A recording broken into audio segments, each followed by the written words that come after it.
Ladies and gentlemen, we are once again here for another week with another season coming to Black Ops Cold War and Warzone with a ton of different content. We have new maps, new weapons inside Black Ops Cold War with new operators. We have the entire roadmap with everything that is coming during Season 4. And of course, all of that juicy Warzone content as well. Now, speaking of Warzone, today's video is sponsored by Z-League. As you guys know, Z-League has sponsored the channel before, and they're back once again because they are an amazing service. So if you don't know what Z-League is, it is essentially the world's first skill-based Warzone tournament platform where you compete in free or paid-for tournaments. It doesn't matter whether your kill death is 0.5 or 5, they have an ex-Google engineer who made this algorithm that puts you up against players with a similar skill level based off of your stats right in Warzone. And the best part is you can hop in right now because they have different tournaments daily. So if you want to check them out, click that first link down in the description, and thank you Z-League for sponsoring the video. So following suit, we're going to dive into the Season 4 content and the roadmap as you're seeing here, starting out with Warzone and a bit of a crossover between Black Ops Cold War.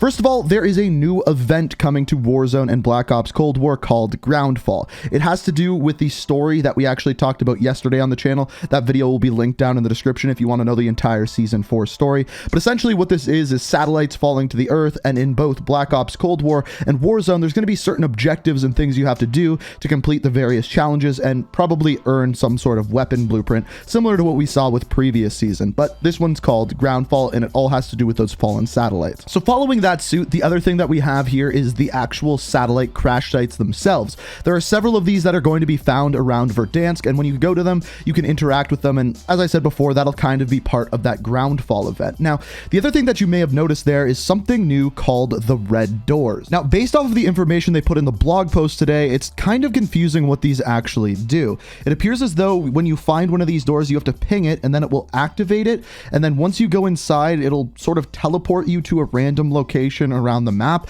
It is very confusing what these actually do, and they're very clearly trying to make it that confusing, and I'm wondering if there's going to be some sort of Easter egg to do with these doors as well. But definitely one of the most interesting things we've seen on Verdansk so far.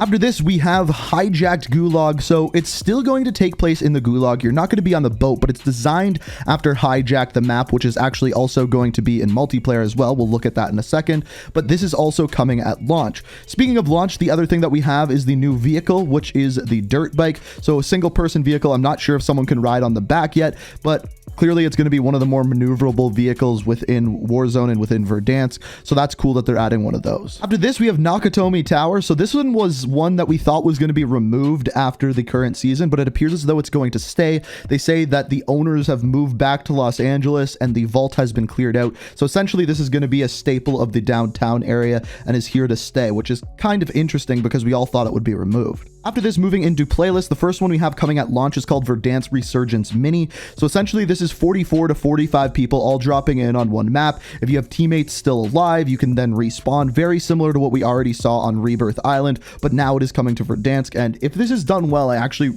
really might like this playlist. We'll have to see how fast it plays and how the playlist works and how big the zones actually are, but this should be pretty interesting. The other new playlist that we're getting at the mid-season is kind of confusing. It's called Payload, and essentially what it is you and 39 other operators drop in and basically fight to push a vehicle from one end of the map to the other, whereas there's another team trying to do the opposite. We've seen game modes like this in, for example, Team Fortress 2 and things along those lines. So it's interesting to see this put into Warzone because it seems almost more like a multiplayer mode, but I guess they wanted it in big teams. Next up, we're going to look at the things that are kind of going to be in both Black Ops Cold War and Warzone. So the new weapons, the new operators, and even a new score streak as well. But let's start out with the operators. So the first character that we have here is Jackal. He is the one that you've seen in all the promotional material. He is the one working for Perseus alongside Stitch and kind of carrying out the plan that we see in Season 4. So after this, we have Salah. He is part of NATO and he is a member of the CIA as well as Egypt's elite unit 777. He's going to be coming out in season, so we don't have an exact date, but this is a good guy and will be interesting to see how he fits into the story. And then finally, and I think most interestingly, we have Weaver. So he's going to be a NATO operator, and as we know, he's a part of Requiem going into the zombies story, and he's going to be coming out as an operator. He's kind of been teased from the beginning. We saw him with Samantha. Samantha's in the game, so pretty interesting that they brought in Weaver. So after this, moving into weapons, we actually have quite a few weapons this season. First off, we have the MG82. This one is a fully automatic light machine gun, which has the highest fire rate in class with a increased ammo capacity, moderate recoil and damage. Be interesting to see how good it is in Warzone, but this will be a part of the battle pass. Then also in the battle pass, we have the C58 assault rifle. It's an interesting one. It says it has the highest damage at close range, but a slower fire rate, which kind of reminds me of kind of like a Man of War from like Black Ops 3. It'll be interesting to see how this weapon actually is. We don't have too many slow fire rate assault rifles, so it'll be interesting to see how this fits into the meta. Then also at launch, so I don't know how this is going to fit in, whether it'll be a part of the battle pass or whether it will more likely be a part of some sort of challenge that you have to complete, but it's the nail gun. So this is a special slash SMG weapon. It is a projectile weapon, just like we saw in Black Ops 3. It'll be really interesting to see how this fits into the game, but it does say it's coming at launch to both Cold War and Warzone. So it'll be interesting to see which of these are in the battle pass and which of these are challenges and things along those lines. Then coming in mid-season, we have the AUT-9. So this is an SMG that boasts a very good stopping power and a good fire rate, but has a small magazine of only 20 rounds, which means it probably won't work very well in things like Warzone, especially if you're playing quads, unless there is a much larger magazine attachment, but should be pretty good in Cold War, but we'll have to wait and see. And this one is coming in season, so probably around that mid-season update. And then finally, we have our melee weapon, which is the Mace. There's really not much more for me to say about that other than it's coming in season. So again, around that mid-season. So then we have our new kill streak for the season, which is the hand cannon. I'm really looking forward to this. If it works like the war machine, it's going to carry over your kill streaks, which is great. Going to be a one-shot kill and was always one of my favorite things in previous Black Ops games. So I'm really looking forward to this one being in the game. So after this, moving over to the Black Ops Cold War side of things, we've got new maps and new game modes, and actually quite a bit of both, and some surprises as well, which was great to see. So first of all, let's start off with the maps. So first off, we have Collateral, which is a 6v6 and a 12v12 map.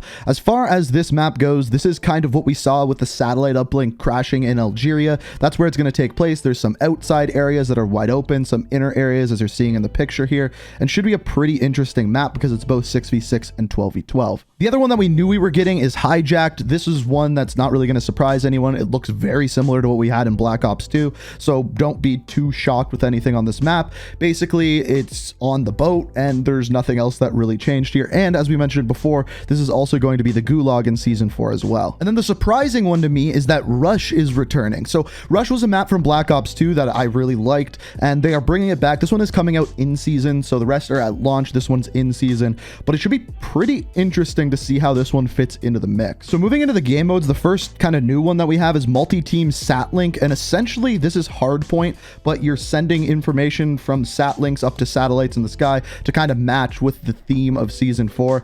Kind of strange for me on this one, just because it's so similar to hardpoint, but you guys can let me know down in the description what you think is different about it. After this, we have One in the Chamber. So again, another party mode that I really like. It looks as though we're actually going to be playing One in the Chamber with the hand cannon, which is pretty cool. But this is pretty self-explanatory. You have one bullet in the chamber. If you miss, then you have to melee someone. You get a bullet back. Great party game that's been around, I believe, since Black Ops 1. So yeah, that's coming at launch and will be there on launch week. And then finally, we have Capture the Flag, which personally isn't my favorite playlist generally because there's a respawn delay and I don't love that. But as far as Capture the Flag goes, it's an old classic. I'm sure many people will enjoy playing it. So then finally, we have the zombies stuff, and we're actually getting a solid amount of zombie stuff this season, including a new map. First off, down in the bottom left there, we have the new Outbreak Quest, which is Operation Excision. So this is kind of like the new quest on the map that revolves around the new map, which is called Zoo. Honestly, in my opinion, probably one of the coolest looking Outbreak maps that we've seen so far. And as far as Zoo goes, it's just going to be a new area within an Outbreak and tie into this Operation Excision quest, which is pretty cool, and that will be coming at launch. However, at mid-season, we have the new zombies map called Mauer de Toten, probably saying that incredibly wrong, but it takes place after the events of Operation Excision, so it's going to tie right in after mid-season. And on top of this, it's a full new zombies map, just like we saw with The Machine and Firebase Z. So I've been kind of waiting for that for a long time. I really do enjoy zombies in this game, and we will be getting a new map at mid-season, which is awesome to see. Aside from that, it's basically your normal stuff. We have the new prestige icons for this season, no surprise there. And of course, you have the update. So the way that the update works is the update for Black Ops Cold War comes out at June 15th at 9 9 p.m. Pacific time.